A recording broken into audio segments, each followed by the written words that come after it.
Bueno, pues vamos a dar entonces la bienvenida. Bienvenidos todos a esta su casa, Casa de Fe. Le damos también la bienvenida a todos los que a través de los dispositivos en esta nueva normalidad nos acompañan y sean todos bienvenidos.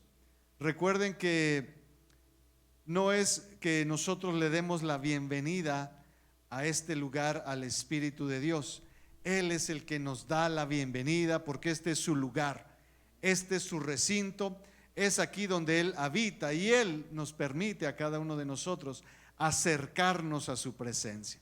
Por eso estamos agradecidos de que en cada oportunidad Él abra sus puertas para nosotros poder estar en su presencia.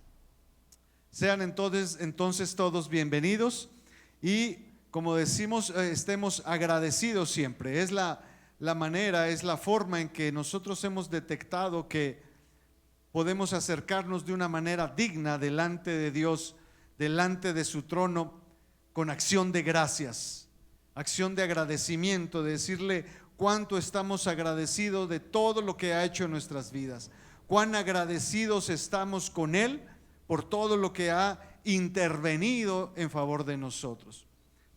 Por eso entonces que este domingo queremos continuar con ese concepto que estábamos hablando hace 8 días.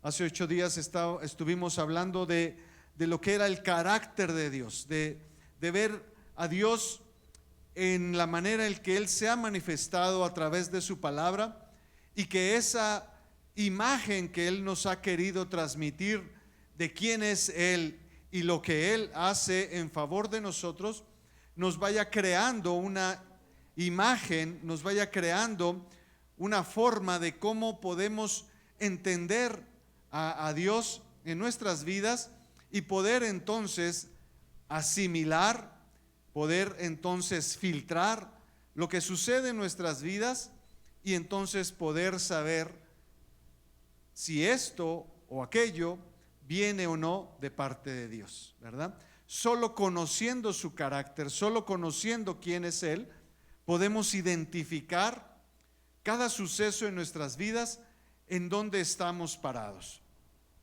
Y en ese entendido, en ese proceso que estábamos conociendo de Dios, bueno, pues tenemos que hablar de la contraparte, ¿verdad? Del antagonismo que existe en el cielo o en el reino de Dios.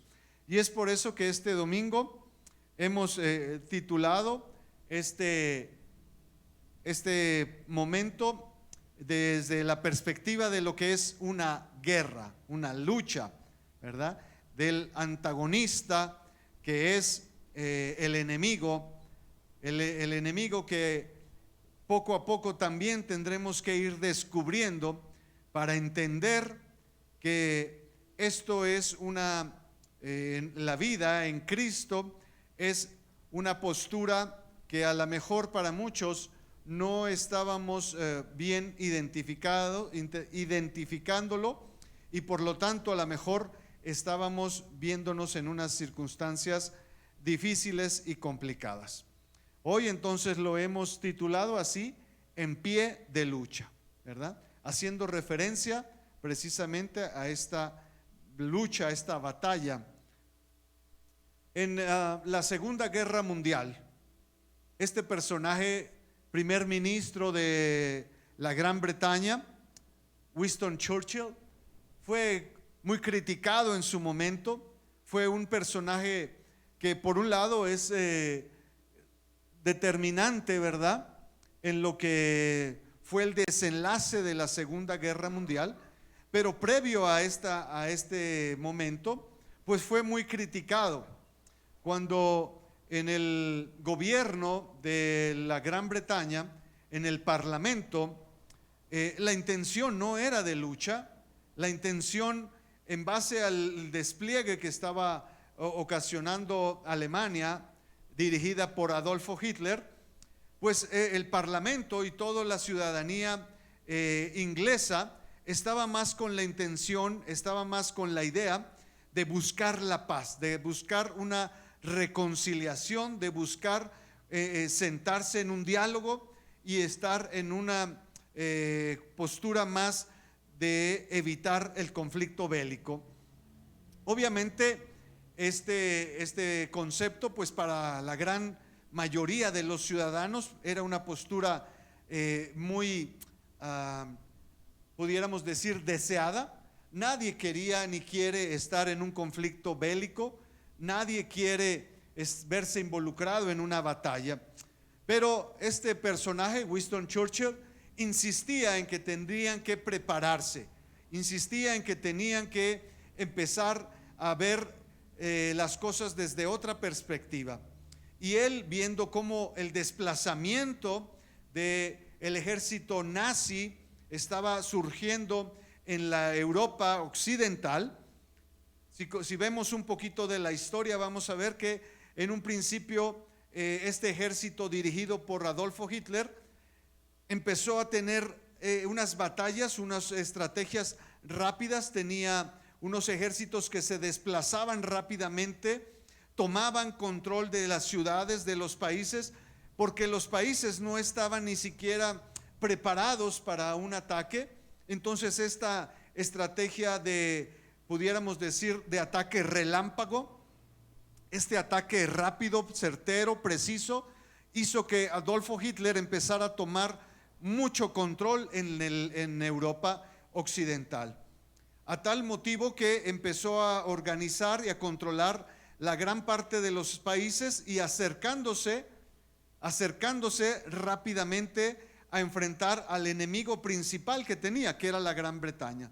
Si recordamos la historia, Gran Bretaña controlaba gran parte de otros países y no solamente lo que es la isla, ¿verdad?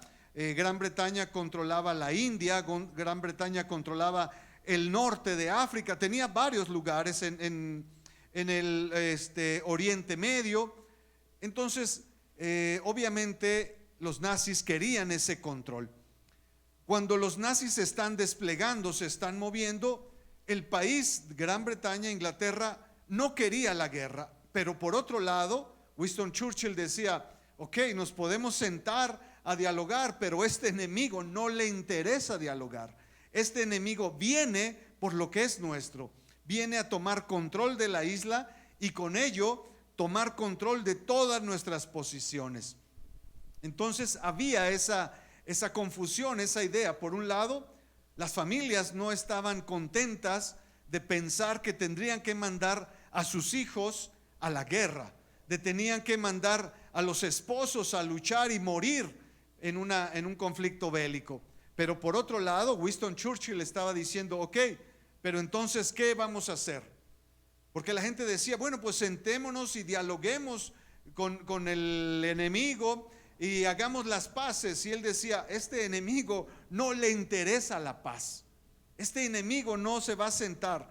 A lo mejor ahorita nos va a decir que sí, pero el día de mañana va a retomar todo este ataque y a lo mejor nos va a tomar, si ya ahorita estamos en una postura desfavorable, va a tomar control más rápidamente. Y es en ese concepto, en esa idea, que Winston Churchill dio un mensaje a unos niños en una escuela, que les dio una frase que se sacó de ahí, de esta escuela, la escuela Harrow. Decía, nunca se den por vencidos, nunca, nunca, nunca, nunca, en nada grande o pequeño, nunca caigan excepto ante la convicción del honor y el sentido común.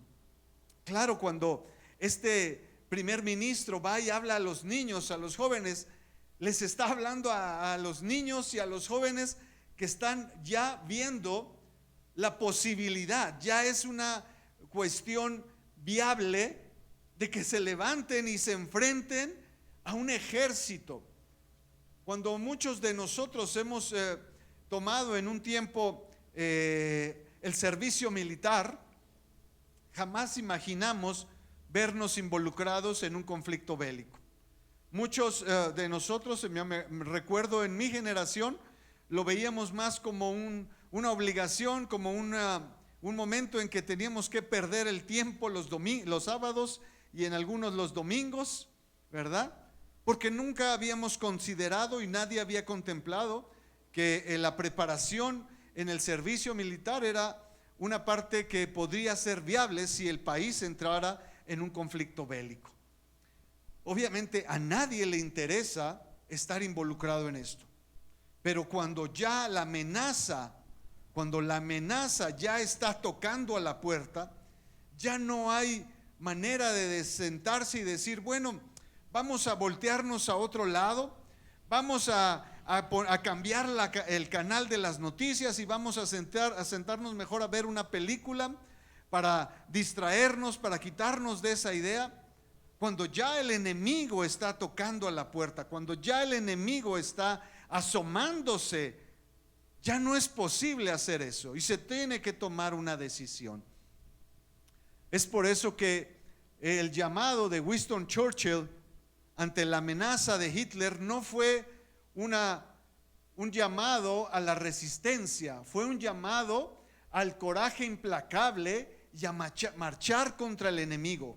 Llegó un momento en que dijo, señores, no podemos sentarnos y seguir perdiendo el tiempo aquí dialogando en el parlamento si vamos o no, si hacemos o no. El enemigo está ya a unos escasos metros, a unos cuantos kilómetros.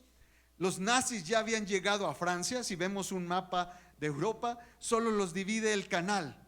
Solo hay un canal, una parte de la mar que divide la frontera de Francia, las playas, para brincar a la isla de la Gran Bretaña. Solo es un canal. Hoy en día incluso ya han desarrollado un puente subterráneo que se puede cruzar. Imagínense lo cerca que estaba ya la amenaza.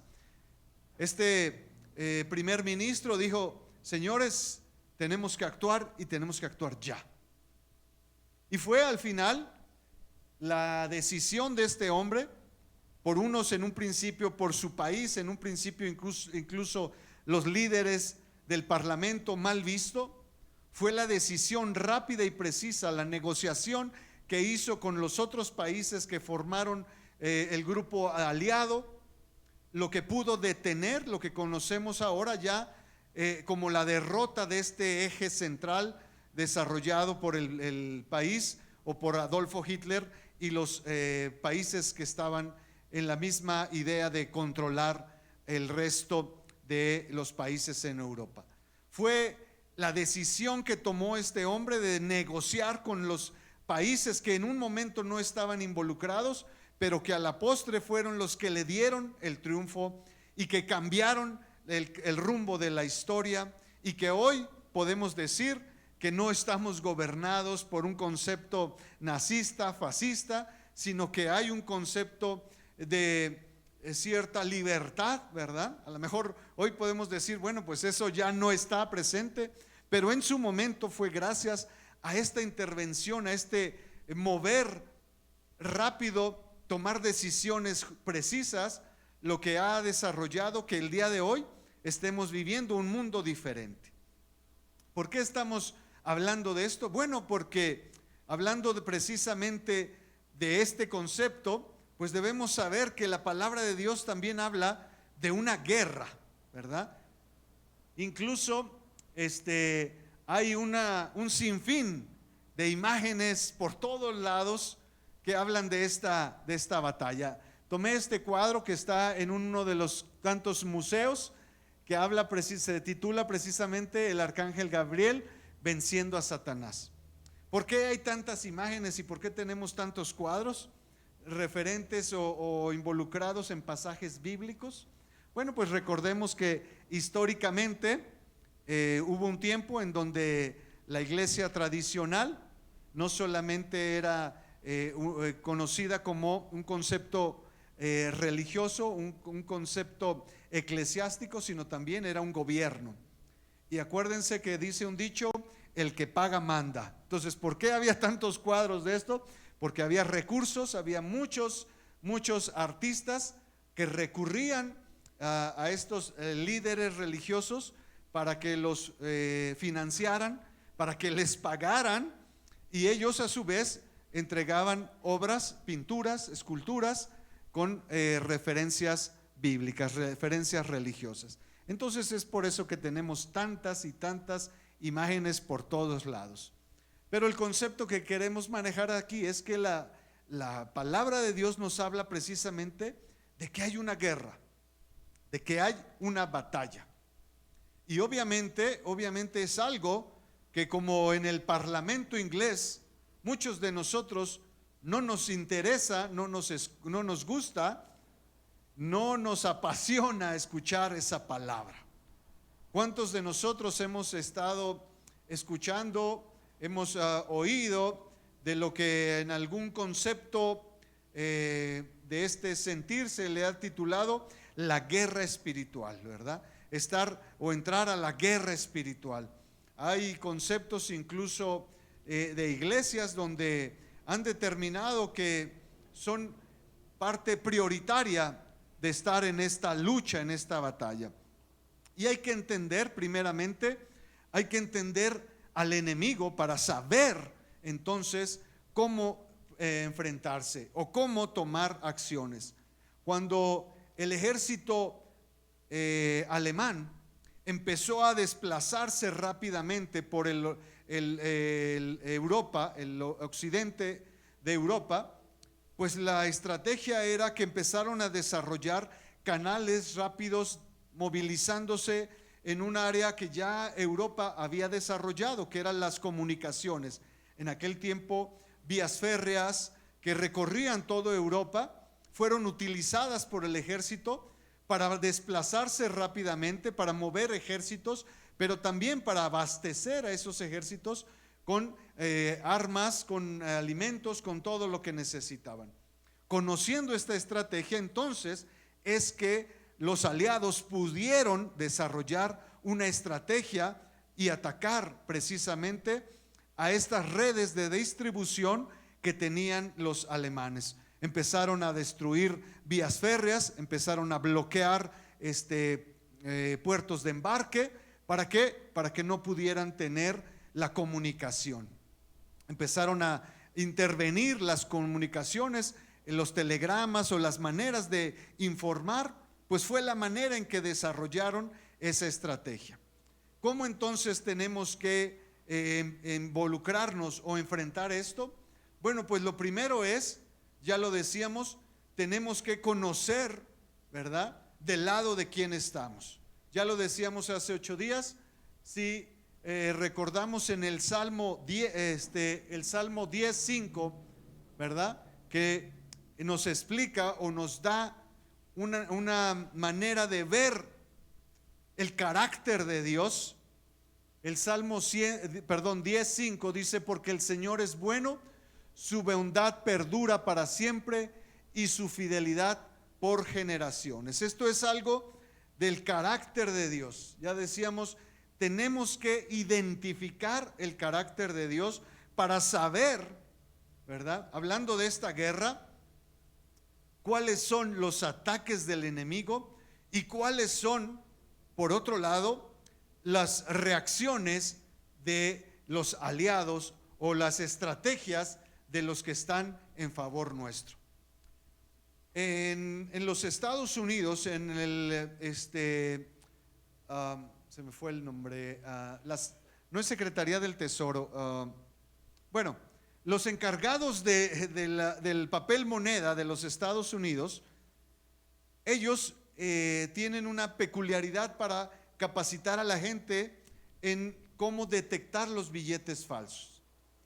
Y en vez de desarrollar todo un plan de estrategia de que la gente aprenda cuántas estrategias o cuántas maneras de los falsificadores han desarrollado para presentar estos billetes falsos, toda la estrategia que los falsificadores desarrollan, en vez de enseñarles todo eso, los capacitan día y noche a detectar lo que es un billete original. Todos los días esos personajes del gobierno están palpando y reconociendo a un billete original. No se involucran en detectar cómo desarrollan los billetes falsos, sino se involucran en reconocer cuando es un billete original. Entonces pueden presentarle 100 billetes falsos y no les van a decir, lo detecté porque este es falso, porque le pusieron esto, le hicieron aquel, o no tiene esto, no tiene aquello. Ellos lo único que buscan es un billete original, y al hecho de reconocer el original, desechar todos los demás.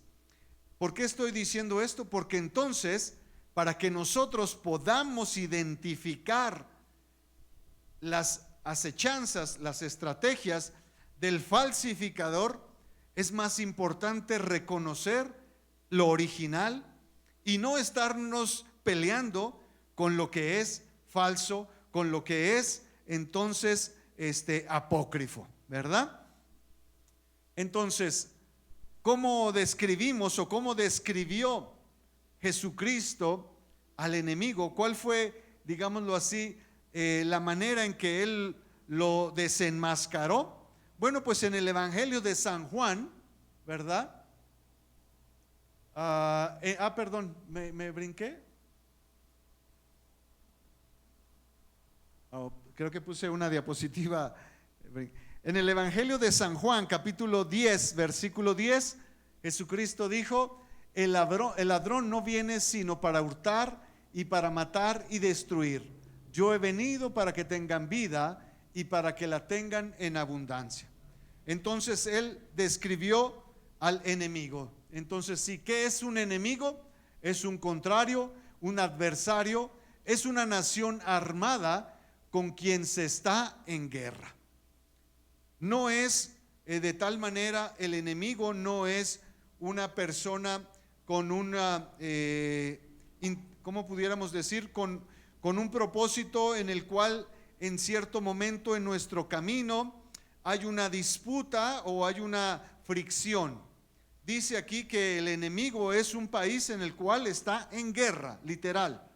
No es un momento de una situación que haya una desaveniencia, no es una situación en la cual no coincidieron unos países y dijeron, bueno, en estas partes yo estoy en contra, ¿verdad?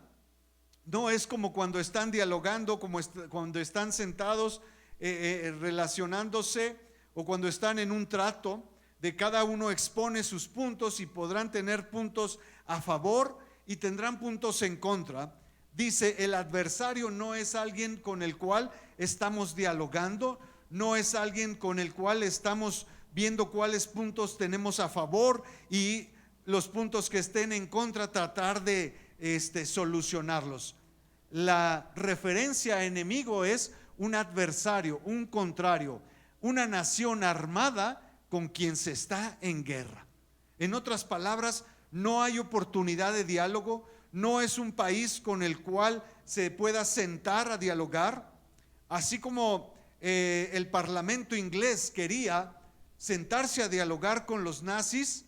Winston Churchill les dijo, ellos no les interesa dialogar, ellos no quieren paz con nosotros, ellos quieren nuestras posesiones, ellos quieren nuestra riqueza, ellos nos quieren eliminar.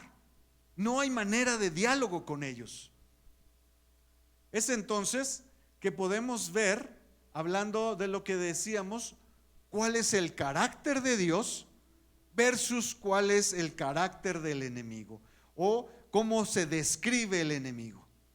Hace 8 días hablábamos de que necesitábamos conocer el carácter de Dios para saber identificar qué es lo que viene de Dios, qué es lo que Dios está hablando a nuestras vidas, qué es lo que Dios tiene preparado para nosotros, y no confundirnos y no caer en ese desconocimiento de poder asignarle o poderle referir a Dios algo que no proviene de Él.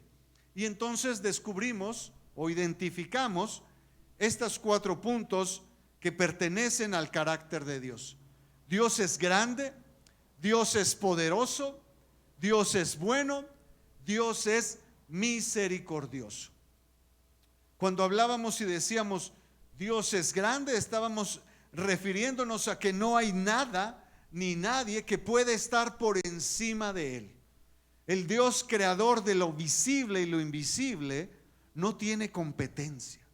No podemos imaginarnos un concepto, una idea, una teoría de un Dios que tenga una competencia a la par, de un ser o de una situación que pueda estar al igual que el Dios creador, que el Dios que desarrolló y formó todo lo que nosotros somos, todo lo que nosotros conocemos. No hay nada ni nadie semejante a Él. Otro de los puntos que aprendimos, que descubrimos, es que es todopoderoso. La palabra lo describe como el Shaddai. La palabra Shaddai significa el todopoderoso.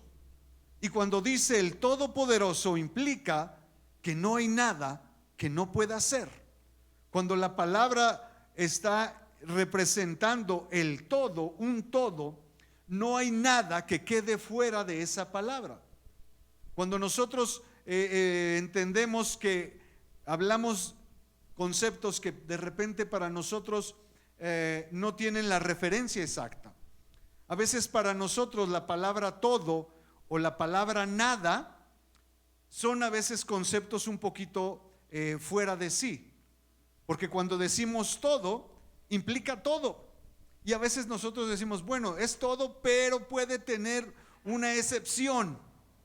Pero cuando la palabra dice Dios es todopoderoso, no entra ninguna excepción, no hay ninguna cavidad a duda, no hay ninguna oportunidad de decir, bueno, puede hacer el 99.999999% de las cosas, pero hay una milésima, hay una micro punto 0.00000 que puede estar fuera de control. Cuando la palabra dice que Dios es todopoderoso, implica todo. Y en ese todo no hay nada que Dios no pueda hacer. Entonces debemos aprender y tener grabado en nosotros, primero, que el Dios al cual nosotros nos rendimos es un Dios que no tiene ningún ser competitivo a Él. No hay nada ni nadie que pueda estar a la par de Él, igual a Él. No existe, no hay nada formado ni creado, porque todo lo formado y creado es creado por Él. Y entonces, en automático, todo lo creado o formado por Él es menor. La criatura es menor al creador, sea el tamaño que tenga. Otra de las cosas que vimos es que es todopoderoso. Entonces, todopoderoso implica que no hay nada ni nadie que no pueda, nada que no pueda hacer. No existe nada que Él no pueda hacer. Pero algo de lo que debemos aferrarnos es que Dios es bueno. Dios es bueno y su misericordia es para siempre.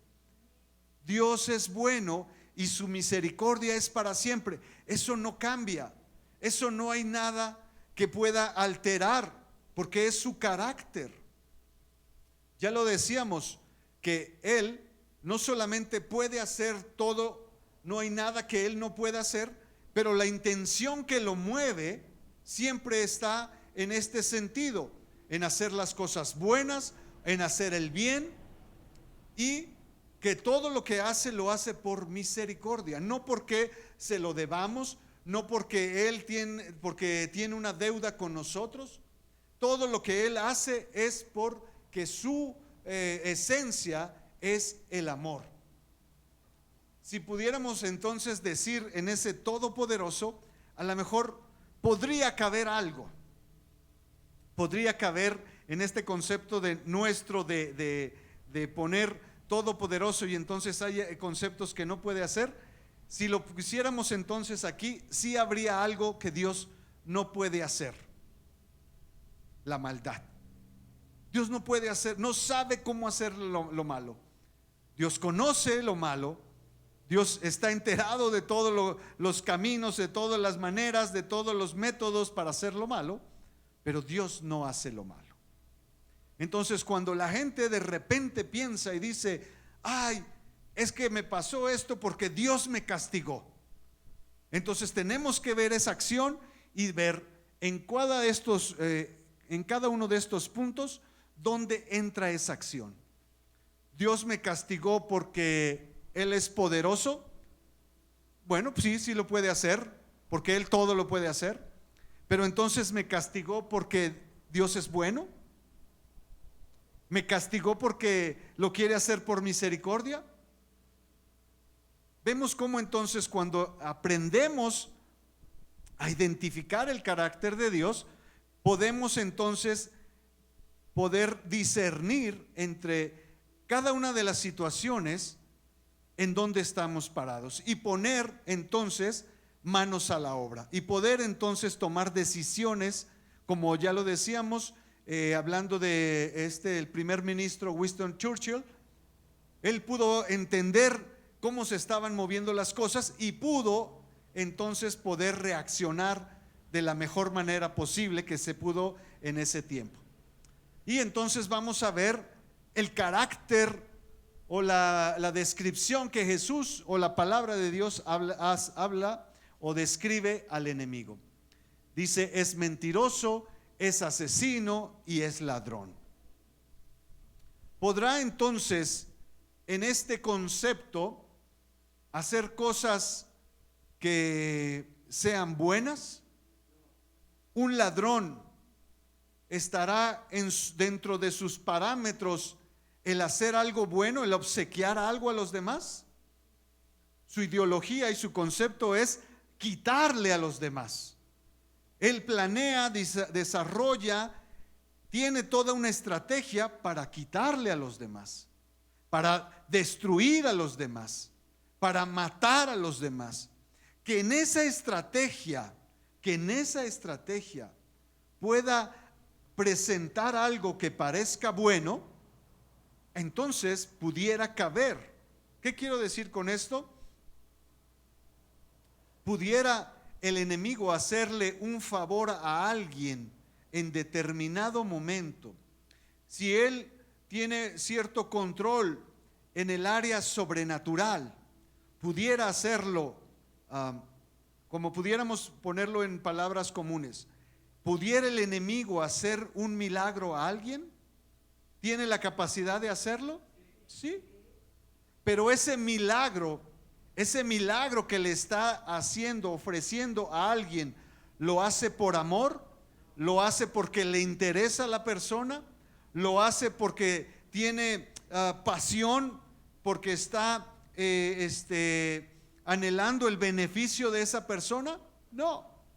Lo hace para desarrollar o para llevar a cabo su plan, su estrategia. ¿Cuántos de las personas que se han visto afectadas por un robo importante, han descrito y han descubierto que la persona que les dañó era una persona que estaba dentro de la institución? Las personas que más daño hacen a las instituciones son las personas que han estado dentro de la institución. Una persona que está fuera de una institución, de una oficina, de una empresa, pues tratará de identificar, tratará de ver, tratará de aprovechar la oportunidad. Pero el que está dentro de la institución, el que está dentro del negocio, el que aprende todo el movimiento, esa es la persona que más daño ha creado a las instituciones, a las empresas, porque sabe toda la red de distribución. Por ejemplo, si alguien que es el encargado de recoger los dineros, de recolectar los dineros en las sucursales, pues él sabe las cantidades, sabe las horas, sabe las rutas, conoce todo.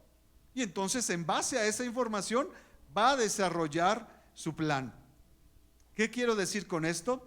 Que el enemigo tratará de hacerse pasar por parte de la familia, por parte de una persona que está luchando y trabajando por el bien de la institución.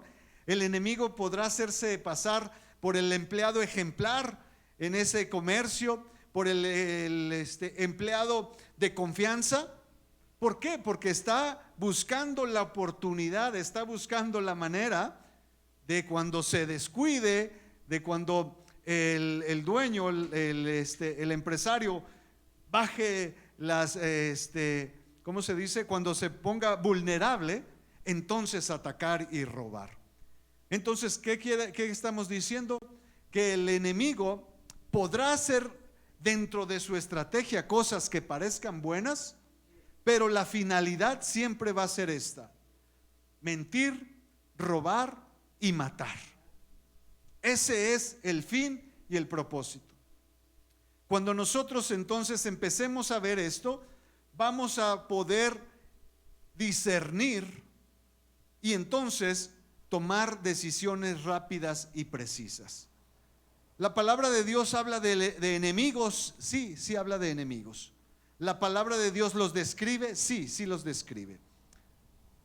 Los enemigos de Dios, según la palabra de Dios, y esto son conceptos que en la mayoría de los puntos están en el libro de Apocalipsis, y los vamos a identificar porque algo que debemos aprender, y los pongo así, son los enemigos de Dios. Y estos enemigos de Dios, por ser enemigos de Dios y Dios estar en favor nuestro, se convierten no en nuestros enemigos como tal. No es que nosotros vamos a salir a luchar, nosotros no tenemos la capacidad de luchar con los que son realmente los enemigos de Dios.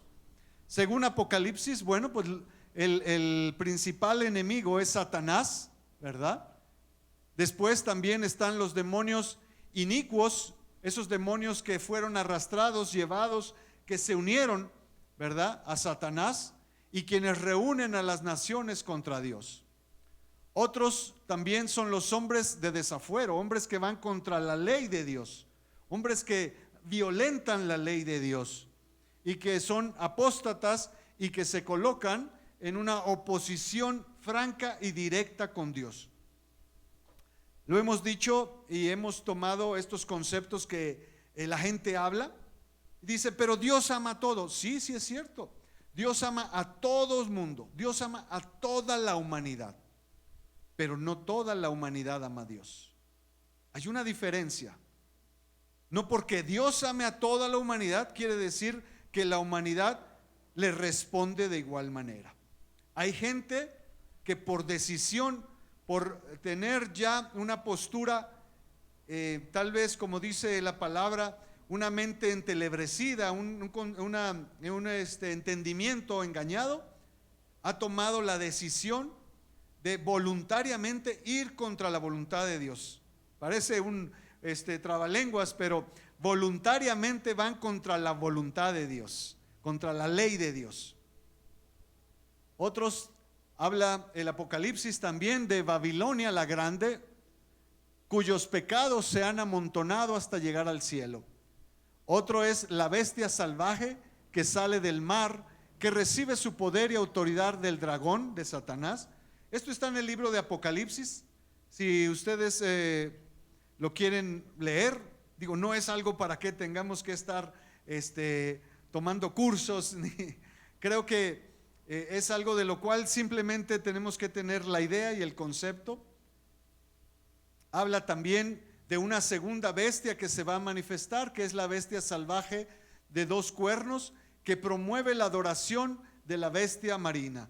Habla de estas bestias que de una u otra manera van a estar distrayendo en su estrategia, como ya decíamos, van a confundir a la gente, van a hacer milagros, van a hacer, incluso dice la palabra, que vendrán a traer una cierta paz en el mundo.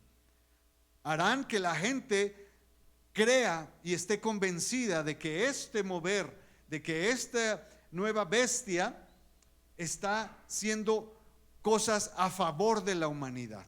Pero como ya lo decíamos, pero el concepto de ayuda no va en el concepto que nosotros tenemos de ayudar a los demás. Simplemente está preparando el escenario para hacer que la gente baje la guardia, se ponga vulnerable y entonces atacar. Según también Apocalipsis habla de estos enemigos de Jesucristo. El capítulo 19 habla precisamente del jinete del caballo blanco y dice que salió un jinete, capítulo 19, versículo 11 me parece, dice que entonces salió un jinete en un caballo blanco, el cual su nombre era Fiel y Verdadero, hablando de Jesucristo, y dice que él fue y enfrentó a estos enemigos, los enfrentó y dice jinete, el cual era conocido, el cual tenía en su muslo marcado Rey de Reyes y Señor de Señores, fue el que atacó a estos enemigos, el cuales eran estos reyes del mundo con sus ejércitos, el falso profeta que había engañado con milagros, ya los vimos, y a todos los soldados de la bestia. Todo esto está en el libro de Apocalipsis, hablando de el desenlace, hablando de cómo Dios ha planeado su estrategia, de cómo el Dios creador ha desarrollado todo un plan y está trabajando él también, así como el enemigo está desarrollando su estrategia, Dios también está llevando a cabo su plan. Lo que vimos aquí es el desenlace. Cualquiera de estos enemigos de Dios o los enemigos que aparecen aquí de Jesucristo no son las que nosotros tenemos que enfrentar. Hermanos, si nosotros tuviéramos que pararnos frente a uno de estos guerreros, déjeme decirle que estaríamos acabados. No tenemos la capacidad de enfrentarlos. No tenemos la capacidad de ponernos delante de uno de estos espíritus y decirle, bueno, párate aquí, mira, yo estoy capacitado y ya me entrené. No tenemos la capacidad, hermano. Eso es un engaño también. A veces hacer creer. ¿Cuántos hemos escuchado todos esos conceptos que a lo largo de esta enseñanza cultural, de este concepto tradicional, se nos habla por un lado de ese diablillo, ¿verdad? De esos chamuquillos que andan ahí haciendo travesuras, ¿verdad? Cuando a los niños que son muy traviesos les dicen, ay, este es un diablillo, ¿verdad? Haciendo creer que son conceptos pequeños, conceptos insignificantes, pero a la vez esto es una estrategia. El hacernos creer que el enemigo es pudiéramos decir, un contrincante del cual nosotros podemos enfrentar. Cuando digo nosotros, hablo de nosotros en nuestras fuerzas, en nuestras capacidades, en nuestra condición meramente humana, y querernos enfrentar a él, es literalmente enfrentarnos a una persona, a un ser humano contra las hormigas, así de literal. Nos aniquilan, nos hacen nada en nuestras fuerzas como seres humanos, ¿verdad? No se confunda en esto. Y por eso hay ese concepto de decir, no, relájense, el enemigo, en cualquier momento, en 2, 3 patadas, lo desechamos y nos quitamos de él, de nuestra vida. Es un engaño también hacernos creer que es insignificante, que su estrategia es simple, es sencilla, que la podemos derribar, que la podemos destruir con nuestras propias habilidades, con nuestras propias capacidades. Pero por otro lado, otro engaño también es hacer creer que es más de lo que en realidad es. Así como decíamos que es un engaño hacerse pasar por insignificante, hacerse pasar por pequeño, otro engaño similar es hacerse pasar por alguien más grande, por alguien más intimidador, por alguien más poderoso de lo que en realidad es. Entonces, debemos de entender que ni es ese diablillo insignificante, pero ni tampoco es el gran enemigo que está a la par del Dios creador. Tampoco es. Tampoco está en igual de condiciones. Tampoco está en una lucha cuerpo a cuerpo, donde los dos están ahí, uno gana un día y otro gana al día siguiente, donde el bien un día domina y el día siguiente el mal tiene el control. No es eso. Tampoco es. Entonces, ¿qué es lo que estamos hablando? ¿De qué se trata esto? Bueno, pues de que estamos en una guerra, de que literalmente, como decía Winston Churchill al pueblo de Gran Bretaña, a los ingleses, les dijo: señores, yo sé que todos anhelamos la paz, yo sé que nuestro anhelo y deseo es estar todos en casa, trabajando, conviviendo con los niños, llevando a la escuela, los fines de semana saliendo a pasear, teniendo actividades, y también pensar en vacaciones, en descanso.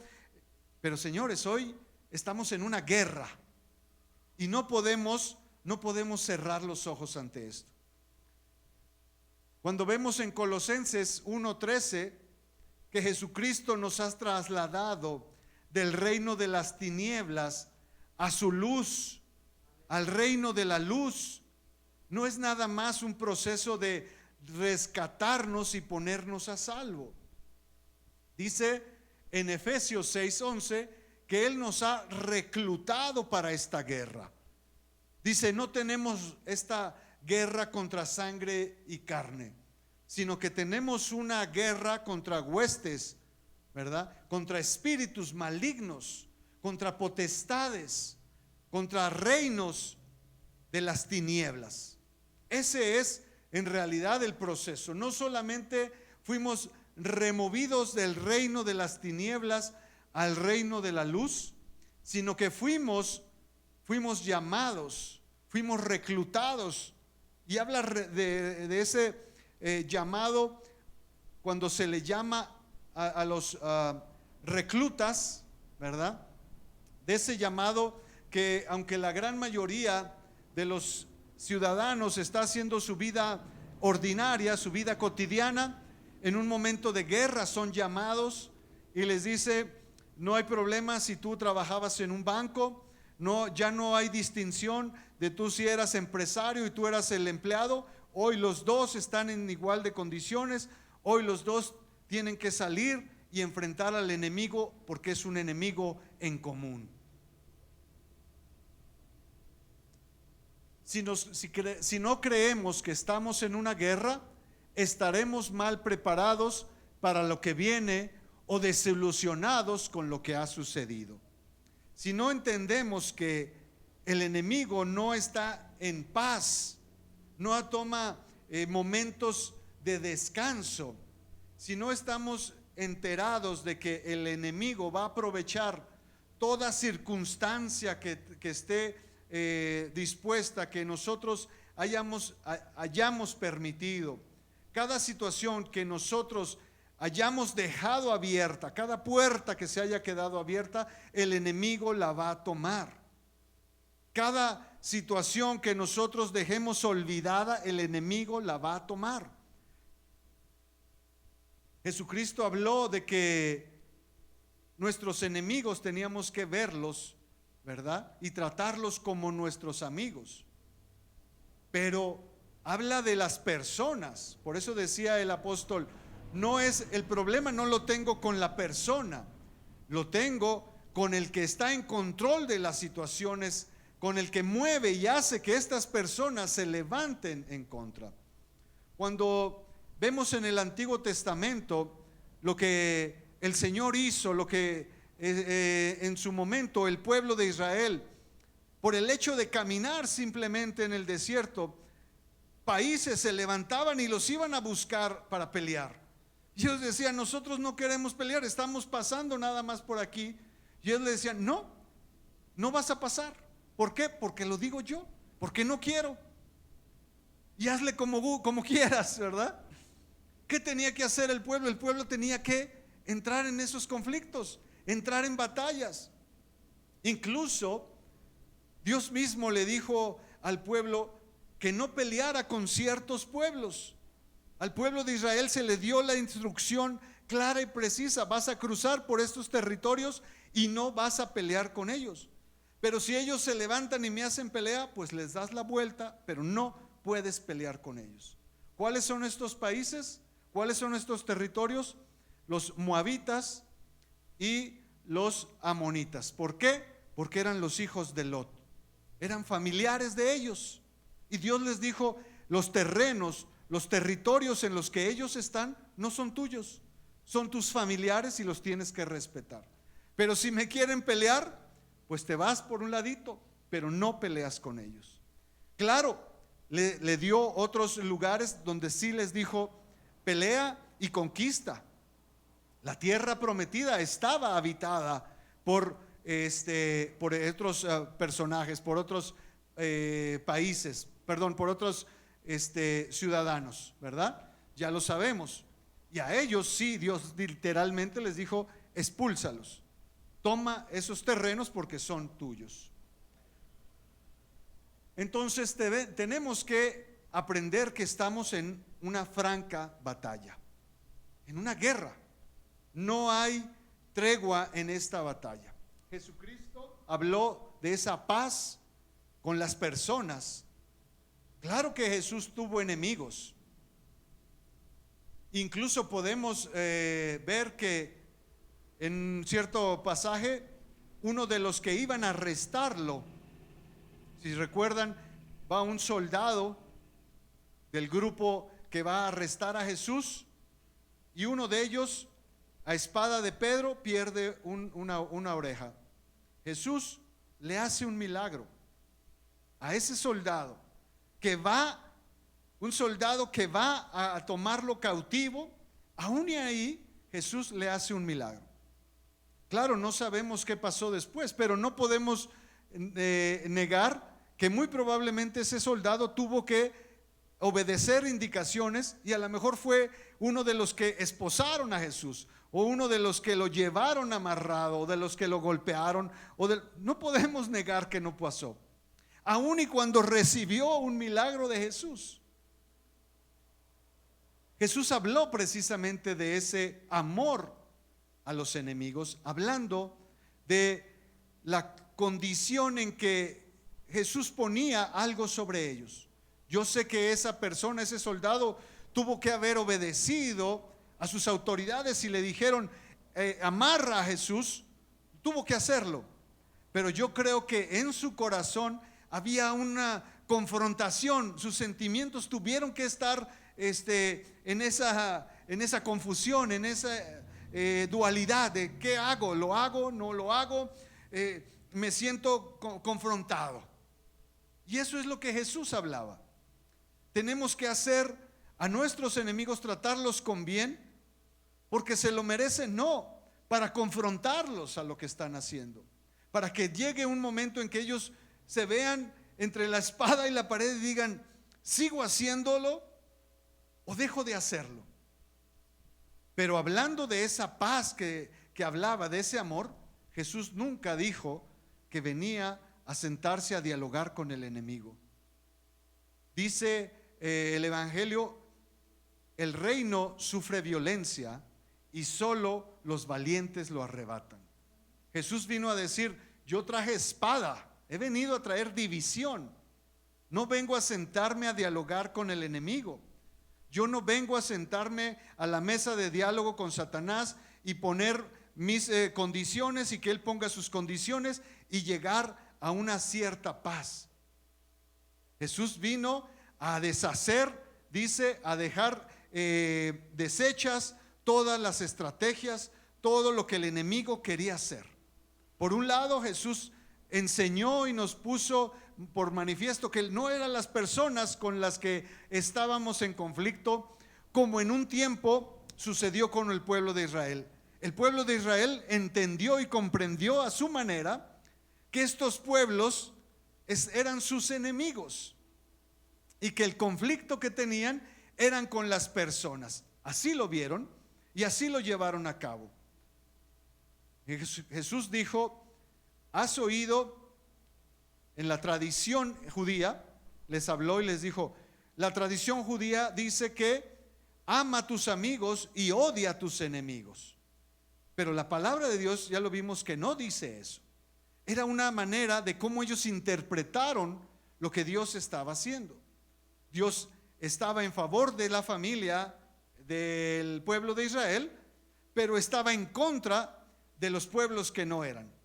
Jesús vino a enseñar que no era el problema con las personas, sino que el problema iba más arriba, con el que controla, con el que hace que esas personas tomen malas decisiones, con la, digámoslo así, la fuerza que cambia la voluntad de las personas para hacer lo malo.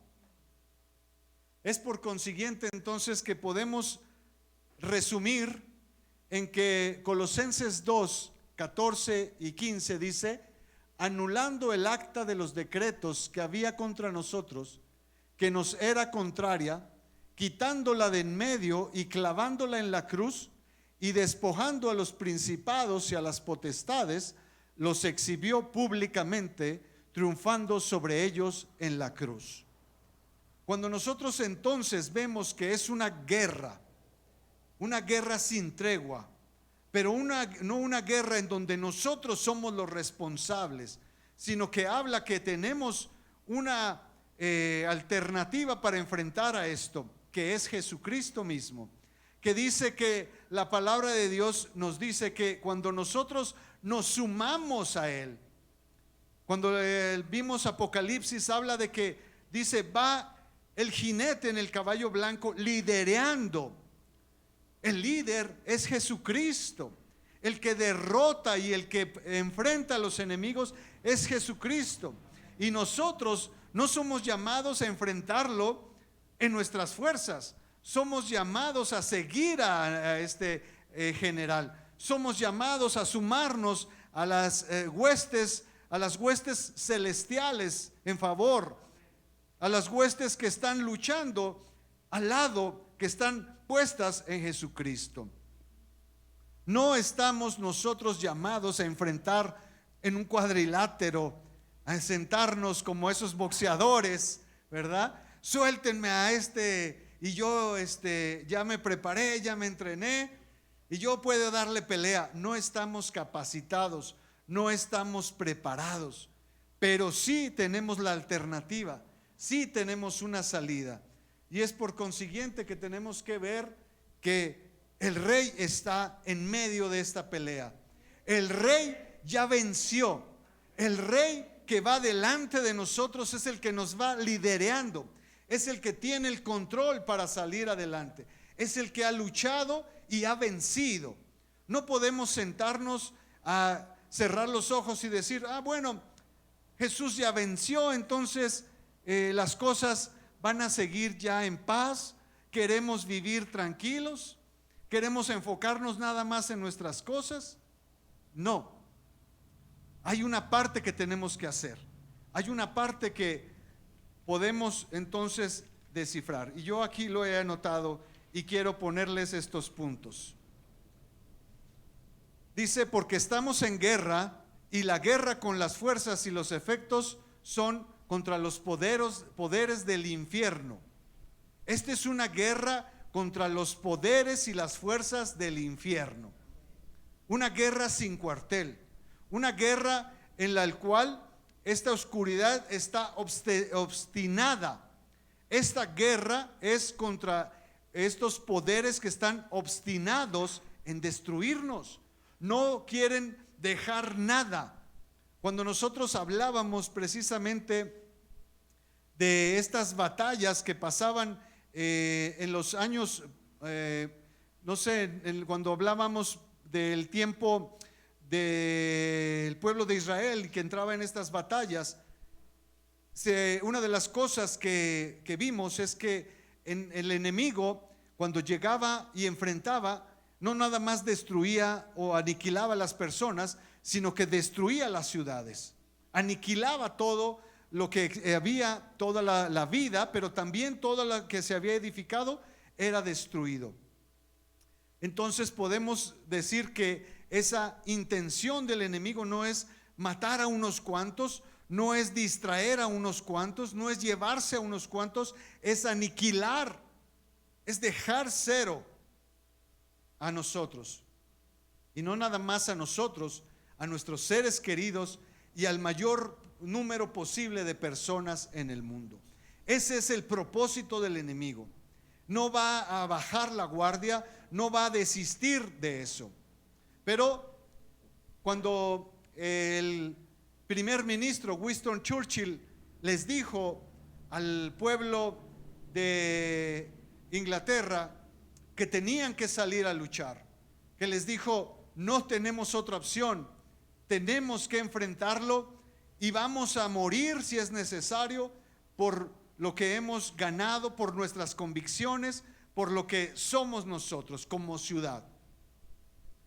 Ante ese mensaje, hoy nosotros tenemos un mensaje mejor, que no tenemos que vernos en esa alternativa de vamos a luchar y a ver qué pasa, porque ya lo vimos aquí en Colosenses, la victoria está ganada. El reino de los cielos está avanzando durante 2 milenios y está ganando, y continuará sin descanso hasta que lleguemos al triunfo, donde nuestro Señor Jesucristo se levante como lo que es. Sí, sabemos que el enemigo está luchando en muchos frentes. Hoy ya lo vimos, cada espacio, si una persona abre un portal en internet de la manera más inocente, de una u otra hay una acechanza del enemigo. Si una persona inocentemente se mete a un lugar, abre una conversación, entra en todo lugar, es una amenaza del enemigo latente. Tenemos que estar, claro, tenemos que estar ojos bien atentos. Ya lo decíamos, el enemigo está abriendo muchos frentes. Sí, hay muchos frentes hoy en día, más que nunca hay oportunidades del enemigo de entrar y atacar. Pero también tenemos que aprender algo: está en franca retirada. El enemigo está derrotado. Sigue luchando, sí, sigue buscando a quién llevar, pero está derrotado, está retirándose. Cuando en la Segunda Guerra Mundial estos países aliados llegaron y empezaron a controlar estos países dominados por los nazis, cuando los nazis se iban retirando, a pesar de que ya sabían que estaban derrotados, iban matando a todos los civiles que se encontraban. Claro, seguían causando daño, sí. Querían exterminar a las personas que más pudieran, sí, pero sabían que estaban derrotados. El enemigo se sigue retirando porque sabe que está vencido, pero sigue luchando, sigue matando, sigue robando y sigue mintiendo. Y otro de los puntos que es y ahora tenemos un puesto de trabajo asignado por nuestro Señor Jesucristo. No importa cuán destacado o cuán humilde consideres tu lugar, es tu trinchera, es el punto donde debemos de trabajar cada uno de nosotros. Muchos de nosotros podemos considerar y decir: bueno, pero yo ¿qué puedo servir para el reino? Yo no estoy en un puesto de impacto. En lo que yo hago, mi vida, mi testimonio no puede impactar a nadie.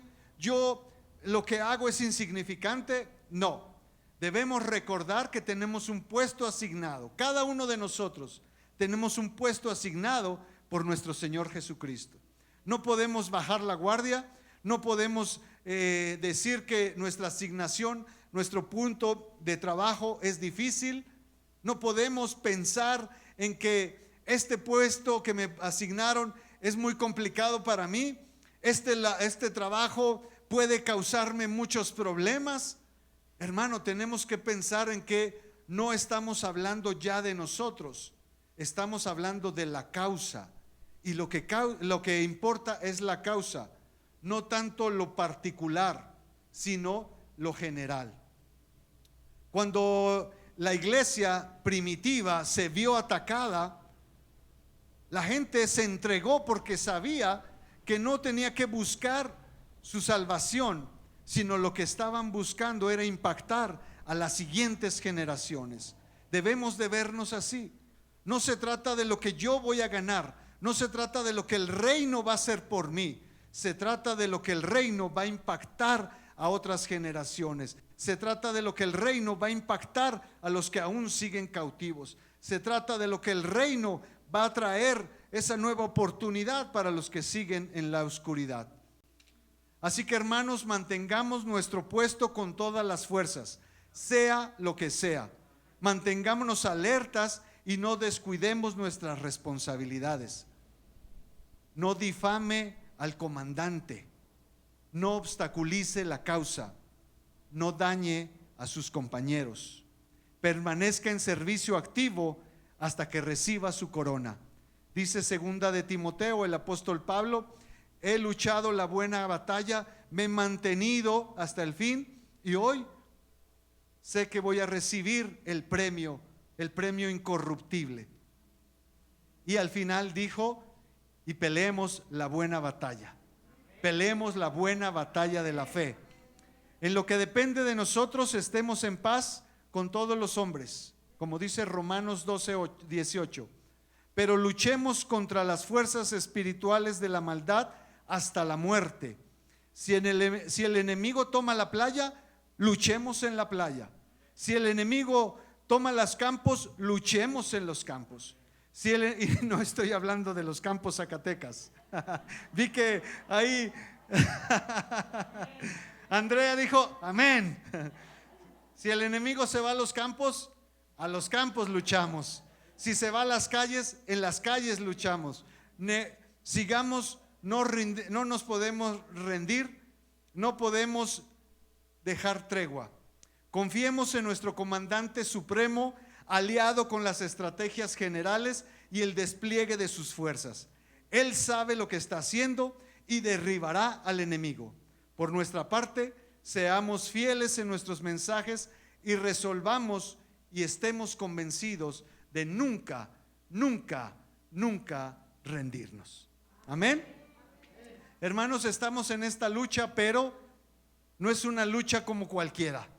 Es una lucha a muerte, pero tenemos una seguridad y una certeza que la victoria está dada.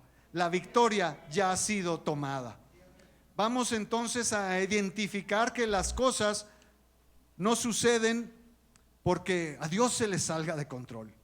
Esto es una guerra, pero tenemos la certeza y la seguridad de que esa guerra saldremos victoriosos si estamos del lado correcto. Estemos convencidos y seguros de que si luchamos del lado vencedor, veremos la victoria tarde o temprano. Es el momento de que, a pesar de que las circunstancias, los tiempos nos han distraído a muchos, yo estoy convencido de que esta pandemia hizo que muchos de nosotros nos enfocáramos en nuestras necesidades personales.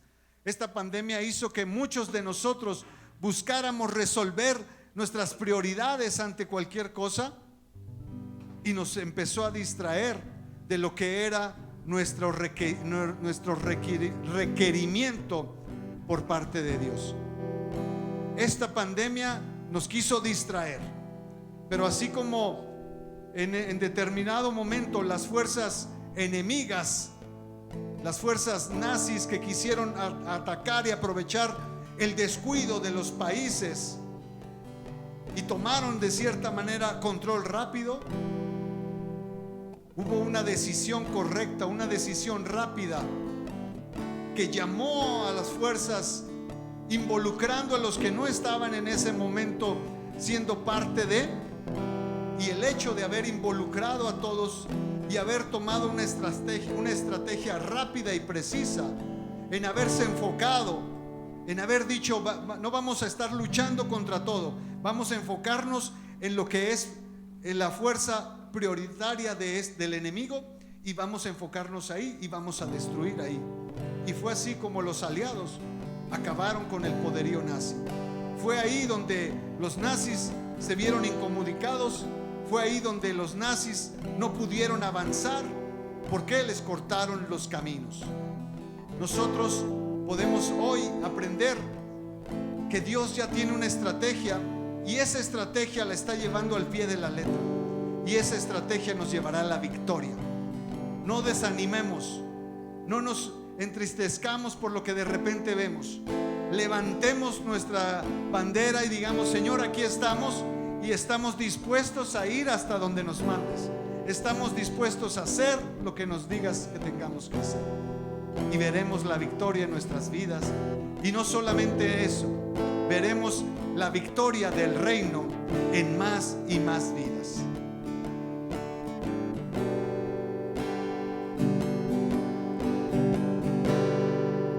Algo está cayendo aquí.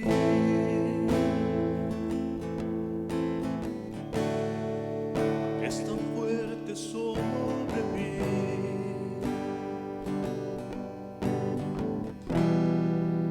Mis manos levantaré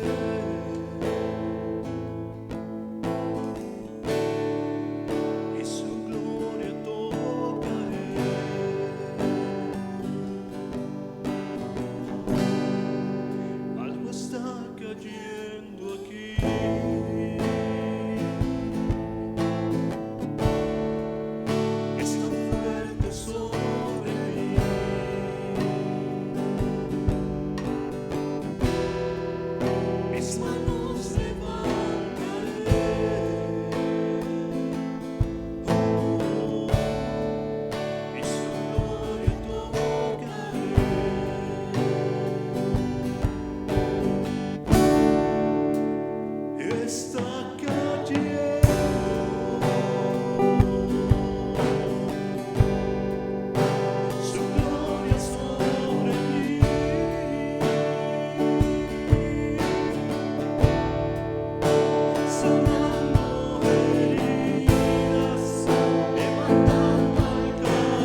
cayendo aquí.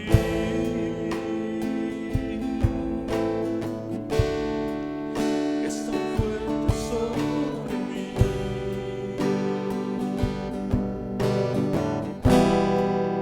Mis manos levantaré.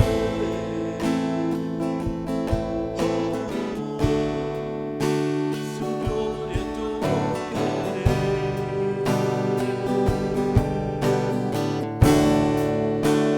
Y está cayendo.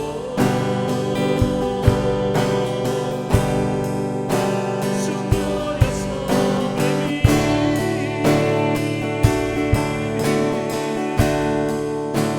Sanando heridas, levantando al caído, su gloria está aquí. Y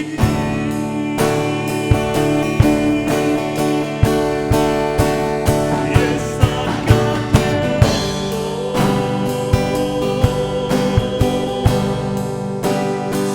gloria sobre mí.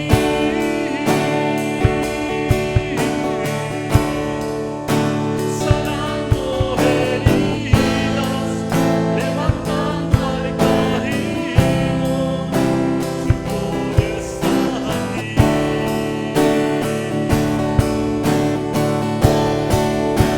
Y está cayendo, su gloria sobre mí.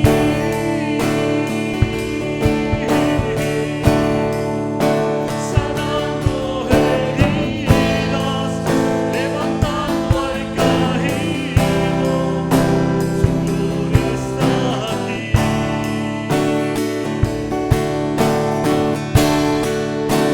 Y está cayendo,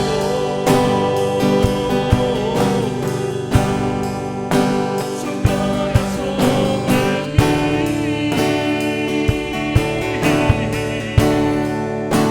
Sanando heridas, levantando al caído, su gloria está aquí.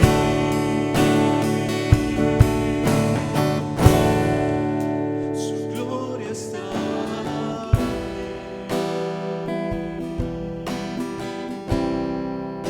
Su gloria está aquí.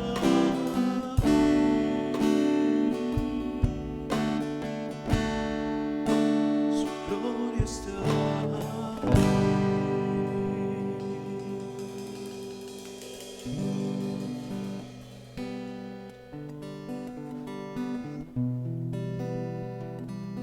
Gracias, Señor, por darnos esta oportunidad de poder reconocer que si estamos de tu parte, Señor, la victoria está ganada. Si estamos de tu lado, tu gloria será nuestra victoria, Señor. Gracias, Padre, por esta gran oportunidad de pertenecer a tus legiones, porque hoy hemos aprendido que fuimos llamados a resistir, a mantenernos firmes ante las acechanzas, pero también a ser voceros, a llevar el mensaje a los que lo necesitan, Señor. Gracias, Padre, por esta oportunidad. Ayúdanos a mantenernos firmes. Ayúdanos a no claudicar. Ayúdanos a que cuando vengan las adversidades, cuando vengan las palabras ofensivas, cuando vengan las críticas, cuando vengan tantas cosas que nos quieran mover del lugar en el que tú nos has plantado, podamos poner en la cabeza de nuestros enemigos carbones de amor encendidos que transformen su visión y puedan abrir su corazón a tu mensaje de salvación, Señor. Gracias te damos en el nombre de Jesús. Amén.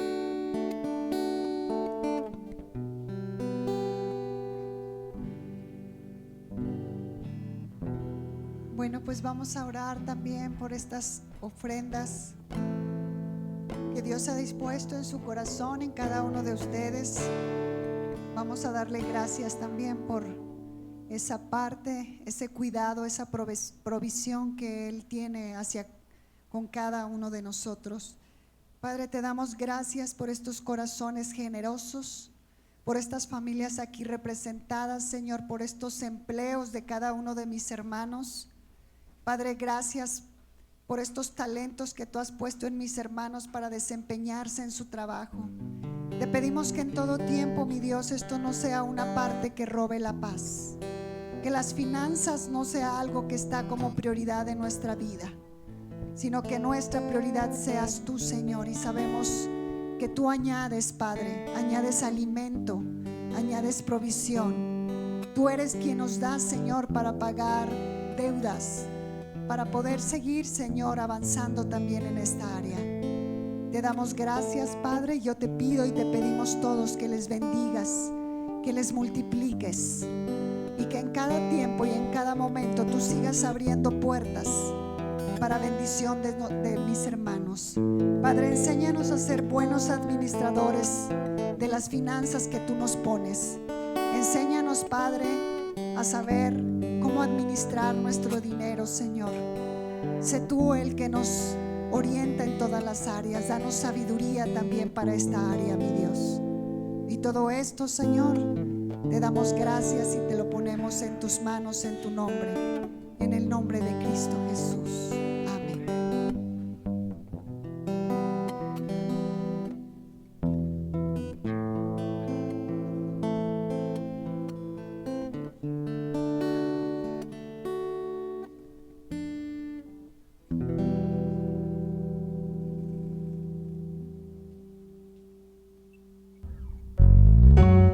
Hermano, ¿por qué no se para a bailar un ratito, a seguir gozándonos y a decirle: Señor, queremos darte gracias por esta cosecha que tú nos has dado también en esta área?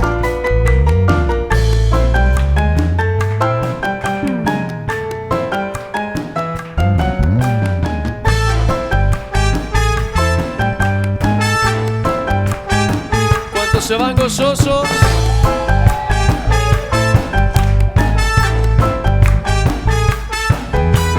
Alza tus ojos y mira, la cosecha está lisa, el tiempo ha llegado, la mies está madura.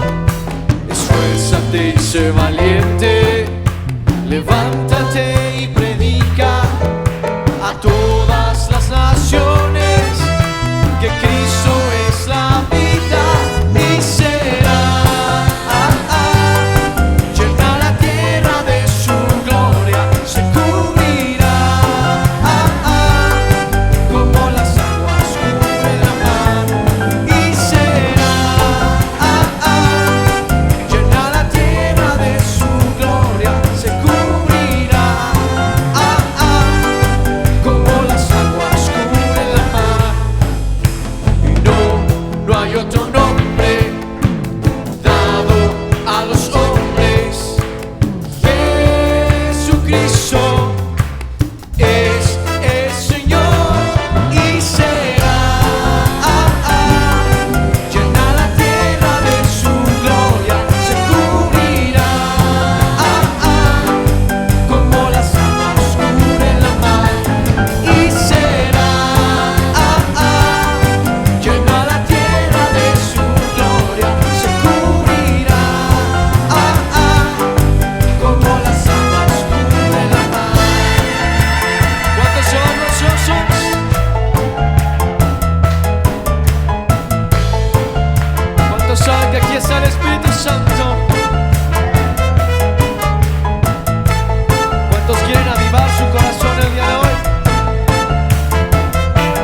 Así es, hermanos. Su victoria es nuestra victoria. Amén. Sumémonos a los ejércitos. No dejemos pasar la oportunidad de ser parte de este ejército que cambiará no nada más nuestra vida, porque hay mucha gente que dice, ¿y qué gano yo con eso? No se trata de qué ganemos nosotros, es lo que Cristo hace en nosotros. Amén. Hermanos, bueno, ya nos vamos a despedir. Les invito a que no se retiren. Tenemos un momento de convivio, ¿verdad? En el onomástico de nuestro hermano Fede. Y bueno, pues nos vamos a quedar aquí un ratito. Hermanos, sumémonos pues, enlistémonos en los ejércitos del Dios vencedor.